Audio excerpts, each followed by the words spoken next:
આજે ધોરણ 12માં વિદ્યાર્થીઓએ મેદાન માર્યું છે। સાયન્સમાં સુરતનું 87.84% અને સામાન્ય પ્રવાહનું 90.45% પરિણામ જાહેર થતાં વિદ્યાર્થી વાલીઓમાં ખુશીનો માહોલ જોવા મળ્યો છે। ગુજરાત બોર્ડ દ્વારા માર્ચ મહિનામાં લેવાયેલી ધોરણ 12 સાયન્સ અને સામાન્ય પ્રવાહની પરીક્ષાના પરિણામ આજે જાહેર થયા છે, જેમાં દર વર્ષની જેમ આ વર્ષે પણ સુરતના વિદ્યાર્થીઓએ મેદાન માર્યું છે। સાયન્સમાં સુરતી વિદ્યાર્થીઓ હીરાની જેમ ચમકતા 87.84% પરિણામ પ્રાપ્ત કર્યું છે, જ્યારે સામાન્ય પ્રવાહમાં સુરતના વિદ્યાર્થીઓનું 90.45% પરિણામ જાહેર થયું છે। સુરતના પરિણામમાં ગત વર્ષ કરતાં વધારો નોંધાયો છે। ગત વર્ષે સુરતનું પરિણામ 71.15% હતું, જ્યારે આ વર્ષે 87.84% જેટલું ઊંચું પરિણામ આવ્યું છે। જ્યારે A1 ગ્રેડમાં પણ વિદ્યાર્થીઓના સારા પરિણામ આવ્યા છે, જેથી વિદ્યાર્થીઓના ચહેરા પર ખુશીનું મોજું જોવા મળ્યું હતું। સુરતનું સામાન્ય પ્રવાહનું પરિણામ 90.45% આવ્યું છે, જે અગાઉ 73.27% જેટલું હતું। કુલ 1703 વિદ્યાર્થીઓને A1 ગ્રેડ મળ્યો છે। વિદ્યાર્થીઓને મળેલી આ સફળતાથી વાલીઓની સાથે વિદ્યાર્થીઓએ ફટાકડા ફોડી મીઠાઈ ખાઈને ઉજવણી કરી હતી।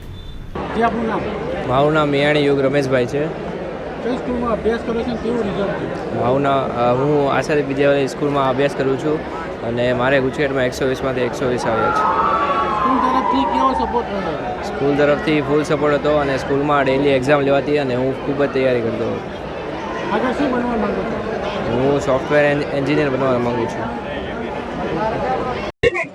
મારું નામ રામાણી શૈલેષ છે। આશાદીપ ગ્રુપ ઓફ સ્કૂલના સંચાલક તરીકેનું કાર્ય કરું છું। આજનું પરિણામ ખૂબ સારું આવ્યું છે। આ પરિણામ જોતા ખૂબ આનંદની લાગણી થાય છે। આજે આશાદીપ ગ્રુપ ઓફ સ્કૂલનું જે 2 વિદ્યાર્થીઓ છે સાયન્સ વિભાગમાં, એ 120માંથી 120 પૂરા માર્ક્સ સાથે ઉત્તીર્ણ થયા છે। એ વિદ્યાર્થીઓ માટે પણ ખૂબ હર્ષની લાગણી છે। ગત વર્ષ કરતાં રિઝલ્ટ પણ બહુ સારું છે। ગત વર્ષે સાયન્સમાં ફક્ત 61 A1 ગ્રેડ હતા, આ વર્ષે 1034 A1 ગ્રેડ છે, એટલે A1 ગ્રેડની સંખ્યા પણ ખૂબ સારી છે। 300 પ્લસ સુરતનું પણ A1 ગ્રેડ છે। તો આ દરેક વિદ્યાર્થીઓ જે પાસ થયા છે એમને પણ ખૂબ ખૂબ અભિનંદન પાઠવું છું। તેમજ જે ફેલ થયા છે અથવા થોડા ઓછા માર્ક્સ આવ્યા છે એમની માટે પણ આ વાત કરું છું કે આ જિંદગીની છેલ્લી જંગ નથી, આ છેલ્લી પરીક્ષા નથી। હજી આના કરતાં પણ આપણે સારી એવી પરીક્ષાઓ દેવાની છે અને એમાં ખૂબ સારું સફળ થવાનું છે। અને આ પરીક્ષામાં જો ઓછું પરિણામ આવ્યું છે તો કંઈ આ હારી ગયા એવું નહીં માનતા।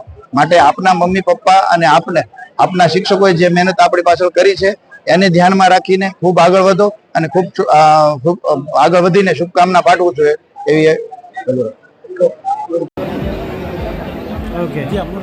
મારું નામ મુકાણી વિશ્વજીતભાઈ છે અને ગુજકેટમાં ખૂબ જ સારું રિઝલ્ટ 120માંથી 120 મેળવ્યું। સ્કૂલ તરફથી કેવી મહેનત કરી હતી અને કેટલો સપોર્ટ? સ્કૂલના દરેક શિક્ષકોએ ખૂબ જ મહેનત કરી। અમે ક્યાંય પણ અટવાતા તો એ સપોર્ટ કરતા, ખૂબ જ સારી રીતે માર્ગદર્શન આગળ શું બનવાનું છે? આગળ હું ડૉક્ટર બનવા માંગુ છું। મમ્મી પપ્પાનો કેવો સપોર્ટ કર્યો? મમ્મી પપ્પાનો પણ ખૂબ સારો સપોર્ટ રહ્યો છે। જ્યારે પણ કોઈ વસ્તુ જરૂર હોય, કોઈ ચોપડાની જરૂર હોય, એણે બેઝિઝક લઈને આપી આપશે અને ખૂબ જ સારી મહેનત પણ કરી।